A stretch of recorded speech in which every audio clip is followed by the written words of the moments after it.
Oh boy, we have not done one of these in a while. What's going on, guys? Welcome back to Training Arc, the show where we go through various skills, techniques, recipes, and everything in between to up your food game in the kitchen. Today, we're making macarons. This is a recipe that a lot of home bakers consider to be like a rite of passage to really up your level of baking at home. They can be a little bit finicky, they take a bit of finesse and a bit of patience, but just like everything in cooking, if you give it the love, time, and attention that it deserves, you're going to be rewarded in kind. So join me today as we make a chocolate macaron filled with chocolate ganache and raspberry curd. Let's get to it. So before we get into making macarons today, we need to make our fillings as they're going to need some extra time to cool down in the fridge. First up is a very simple dark chocolate ganache. Begin by cutting 150 grams of good quality dark chocolate into little pieces. Try and go for something with a high cocoa percentage. I'm using a 70% cocoa dark chocolate today. Once the chocolate is all diced up, we're transferring that into a microwave safe container, to which we're also going to add in 75 grams of cream before placing the whole thing into the microwave for 30 seconds. After 30 seconds, remove it from the microwave and give it a good stir until it becomes one homogeneous colour. If there are still large chunks of unmelted chocolate, you can just put the jug back into the microwave and heat it again for about 10 seconds. Give the ganache another stir, and when you see that it becomes smooth and glossy like this, you can stop stirring and allow this to cool slightly at room temperature before placing it into the fridge to cool down until very well thickened. Next up is a raspberry curd, which begins by separating 6 large eggs. Crack one egg in half and then pass the egg yolk between the 2 shells to separate the whites into one container, and then place the egg yolk into another container. Take your time when you're separating the eggs, as we do need the egg whites for later to make our meringue, and we don't want to get any bits of egg yolk in there as it can inhibit our meringue from forming properly. I'd like to note as well at this point that I'm going to be using this curd for some personal use during the week as well, so you will be left with some extra curd if you follow the recipe as I'm narrating it. So just use half of this curd recipe if you're going to be making one batch of macarons. Either way, once your eggs are all separated, we're going to set the whites to one side to come up to room temperature while we head over to the stove. Into a medium saucepan, we're adding in 113 grams of unsalted butter and melting that down over a medium heat. Once the butter is melted and just beginning to foam, we're going to add in 340 grams of fresh, or in my case, frozen raspberries that have been completely thawed. Along with the raspberries, we're also adding in 3/4 of a cup, or 165 grams of granulated white sugar, 2 tablespoons or 30 ml of freshly squeezed lemon juice, and the 6 egg yolks that we separated earlier. Now we're going to stir everything together until it all looks well combined, and then for the next 5 to 10 minutes we're going to continuously stir this mixture while also using a spatula to break up and mash up as much of the raspberries as possible. Then after about 7 minutes of constant stirring and mashing, the sugar should be completely dissolved and the curd should have thickened considerably. As with most curds and custards and that type of thing, the easiest way to tell if it's ready is to see whether it can hold its shape on the back of a spoon when a line is drawn through it like this. When you're happy with the consistency of your curd, we're going to remove it from the heat and immediately strain it through a sieve into a heatproof bowl to remove all the seeds, pulp, and any bits of cooked egg that we might have missed.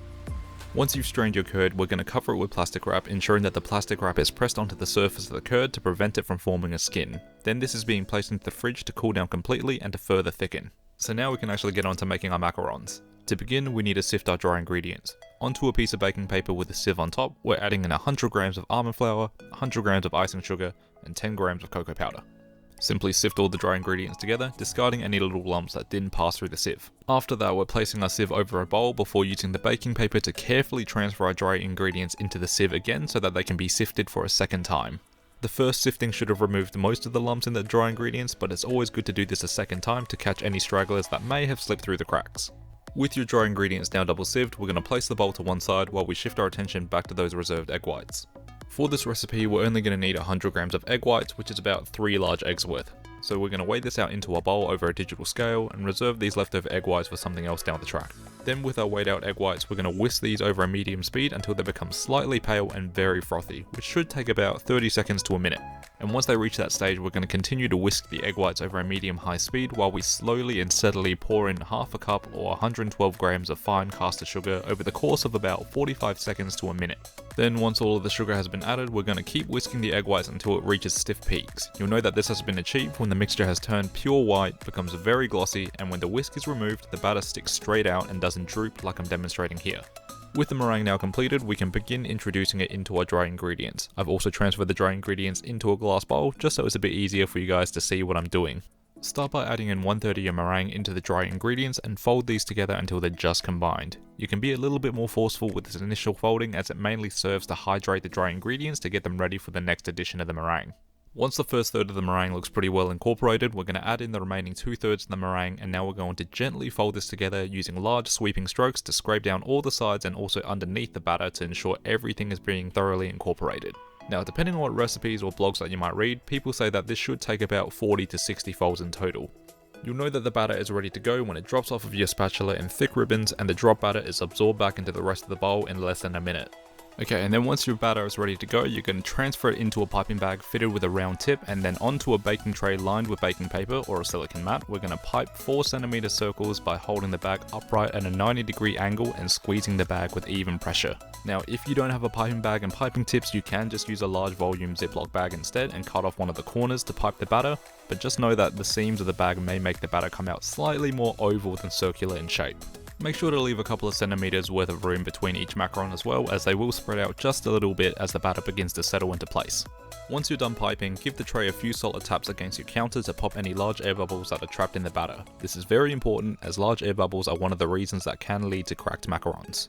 After that, you're going to let these sit out at room temperature for 30 minutes to an hour or until a skin has developed on the surface. You'll know that these are ready to go into the oven when you can lightly touch the surface of a few macarons and your finger remains dry. The first 2 trays that I put in, there were still a few that felt slightly tacky and I'm going to pay for that later. But either way, these guys are going into an oven preheated to 130 degrees Celsius fan forced for 16 to 18 minutes. So 17 minutes later, our first batch of macaron shells have come out of the oven, and this is what I meant in the beginning about giving recipes the time and attention they deserve. The skin hadn't fully formed on all of these macarons yet when they went into the oven, and as you can see, a lot of them have cracked. Once your shells are out of the oven, you're going to let them cool down completely before gently removing them from the baking paper and onto a wire rack. While I was doing that, my second batch of shells were ready to come out of the oven, and as you can see, being patient with macarons and letting them develop that skin makes a very clear difference. All of the shells on the second tray look fantastic. None of them have cracked, and they've also developed that characteristic foot that you want to see from a macaron. So learn from my mistake and be patient with that drying process. After all the shells have cooled down, I've mashed up some of the shells that are the same size, and I've transferred our ganache and curd into 2 piping bags that have been fitted with round tips. And now we can begin filling our macarons.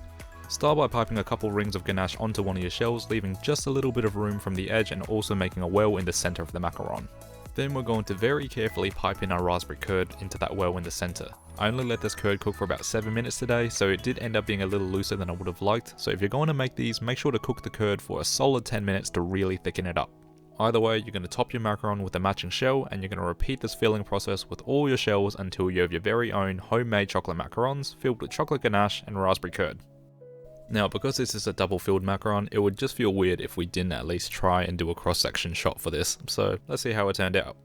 Now, it's moments like this that make you really appreciate cooking, because that right there is a thing of beauty. Okay, I'm really excited for this one today since I'm a really big fan of macarons, so let's just get into it. Now, I've got to say, these turned out really well. The macaron shells are nice and crisp on the outside while still retaining a very chewy interior, which are both very important indicators for a good macaron.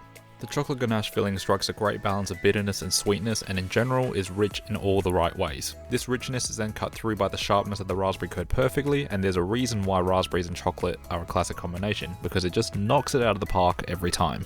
So if you've ever wanted to make macarons, definitely give it a shot. They do take some practice, but when you get that batch that comes out just right and you get to sit down and scoff like 5 of these down at your own leisure, it is an immensely rewarding feeling and of course a very delicious moment as well. And that's it for today. If you enjoyed this video, give it a thumbs up and let me know what you want to see in future training arcs, whether it be recipes, techniques, or anything else in between. And until next time, when you're ready for another power up, I'll be waiting for you right here for another training arc. Peace.